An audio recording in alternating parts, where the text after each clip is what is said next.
Hello, my name is Nafis Arafat, and I am a outgoing senior at the Department of Mechanical Engineering and Engineering Physics at the University of Michigan. And today I'll be presenting my honors capstone project 2020. And the project that I have worked on this semester, fall 2020, is with regards to fracturing of topological Maxwell lattices. So we'll start with a bit of background. Um, I am currently working with Dr. Xiaoming Mao, who's an associate professor in the Department of Physics as part of a multi-university research initiative, MURI, that is funded by the Department of Defense. This initiative, it aims to study topological metamaterials and mechanical metamaterials in a larger extent throughout the United States and abroad. The idea behind topological metamaterials is that they are materials that exhibit exotic behavior and tendencies that aren't intrinsic to the material itself, but rather the geometry and the phonon phase.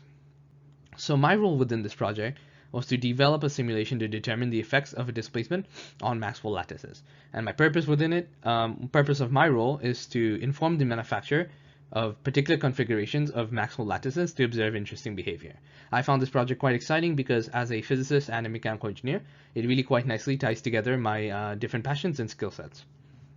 So I'll start with giving a bit of scientific background on what Maxwell lattices are. So Maxwell lattices are lattices and networks that are on the verge of mechanical instability. The mean coordination number is equal to the average is equal to 2 times the degrees of freedom per site, and that is mathematically its condition, and it is also subject to the Maxwell-Caledine counting rule, which states that the number of zero modes minus the states of self-stress is equal to the number of sites times the degrees of freedom minus the number of bonds. And the number of zero modes and the number of states of self-stress can be calculated using the counting rule. However, you can't figure out where they occur with just the counting rule. For that, you need something called topological polarization. It is a concept that is quite intriguing and vastly expanded within the literature. So I also want to define what a state of self-stress and a zero mode is. A state of self-stress is a state where you do not have a direct force, but you do have a stress or a pressure occurring at the point of interest. And a zero mode is one where you have a force, but you do not have a stress associated with that force at that point.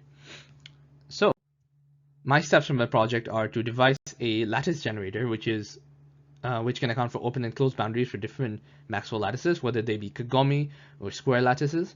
Then I need to identify the adjacent bonds and the angles between the bonds. And for that, I need to do a bit of analytical derivation of the expressions for the angles that would go into my code, and also the energetic term associated with it.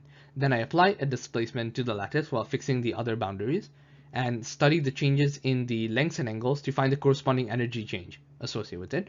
And to do this, I do not apply a Newtonian simulation, but rather a fire minimization algorithm. All right, so my lattice generator was created using Wolfram Mathematica, and the results are seen here.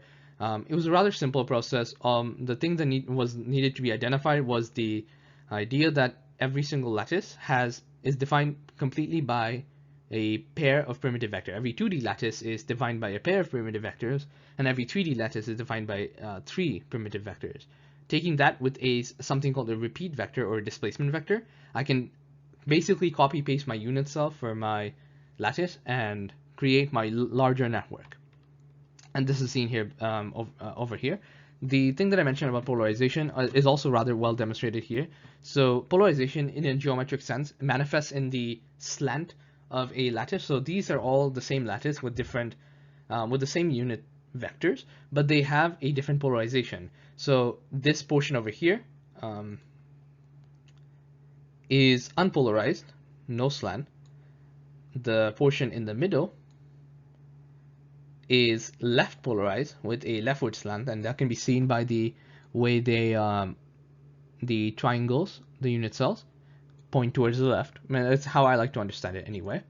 And finally, this portion over here is the unpolarized region again. So this is an ABA setup of a lattice, and the reason we were investigating this is because they have these very interesting looking domain walls seen over here and here, where the lattices meet each other. So with that, my lattice was completely generated, and I can use that algorithm to generate whatever lattice I desire. Next up, I needed to analytically derive the angular contribution, the bending rigidity contribution to the energy. So the angle between the two bonds can be generalized by the expression seen over here. And what this allows me to do is constrain my angles to be between 0 to 2 pi in my code. And the energy can be written as K, the bending stiffness divided by 2 times the change in angle squared. And this is merely like Hooke's law. Finally, my force is a gradient of this theta term, and is defined by my bending rigidity times my change in angle times the gradient of the rate of change of my angle with respect to my position, my given site. This final term over here is actually fairly non-trivial to both derive and implement, and is seen on the next slide as the following. And it is a series of signs of cross products and delta chronometers and dot products, but we simplified it even further for using the angular expression of the cross and dot products. So for the boundary conditions, we fix the bottom boundary in red and the top boundary in blue. All I was telling Mathematica to do is to consider these boundaries and these sites to record their positions and state that these will stay unchanged. So each of these sites have a position in the graph and they will stay unchanged. And the blue sites over here are the ones that will have a unit displacement applied to them. And since again my simulations are done in natural units, they're not in SI units, so this is in terms of relative scale. All right. So the algorithm that I use to minimize the energy is something called the fire minimizing algorithm. So the idea behind the fire minimizing algorithm is that it's this algorithm of steepest descent. So the idea that I like to purvey when I talk about fire and use it for myself is that you are a skier and on a slope, and you are asked to get to the minimum point on a slope. Generally, as a skier, you know where to go because you can see ahead of you, and you can kind of deduce the minimum based on your surroundings. When you are entering a fire minimizing algorithm, you are a blind skier who is told, or a blindfolded skier who is told to go from the position you start to the minimum. All you know is your starting position because you put your blindfold on after the fact, but the minimum is something you have to deduce based on how fast you're going downwards, whether you're going upwards, and all the sort. And as such, the algorithm states that if you start going uphill, you stop the descent. If you are going in the correct direction, you increase the time step. If you are confused or you're going in the incorrect direction, you decrease the time step. Of course, the time step should also have a maximum limit, so you don't make any hasty decisions, such as if you have 2 peaks and a minimum in between, you can kind of ski over the 2 peaks and skip the minimum completely. And finally, the idea is that you let inertia decide the direction that you're going.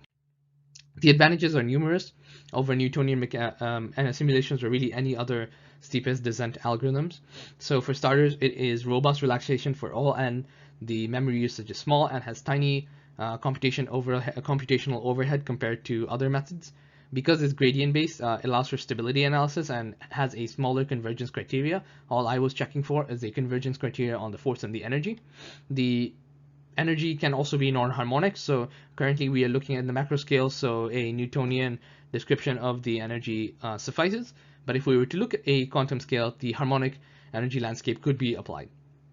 It is stable against errors in the energy and the force, and most importantly for me, as a non-computer scientist, it is intuitive and easy to adapt to new problems, and is also applicable to non-atomistic problems.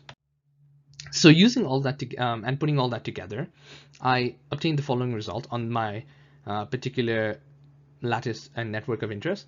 And so the domain wall is of particular interest. As you can see, like the red lines represent the stress on the network, and it is thickest at the domain wall, which is proportional to the magnitude of the stress. However, it permeates throughout the lattice, which is not a result that was seen before in prior work. Prior work indicated that the energy, the stress was all focused on the domain wall and not throughout the lattice and network. So the computational time for my simulation was rather quick, and I'm excited to take my simulations and proceed to carry them out on larger scales, so larger lattices and different lattices, to compile a series of data points to see what lattices may be of interest to us. And when we have those lattices of interest, we can go on to print them and 3D print them and manufacture them. And once manufactured, the readings of the stiffness can therefore be like fed back to us, so it forms a positive feedback loop. And we are excited to see where this project goes. And so, yeah, thank you for your time.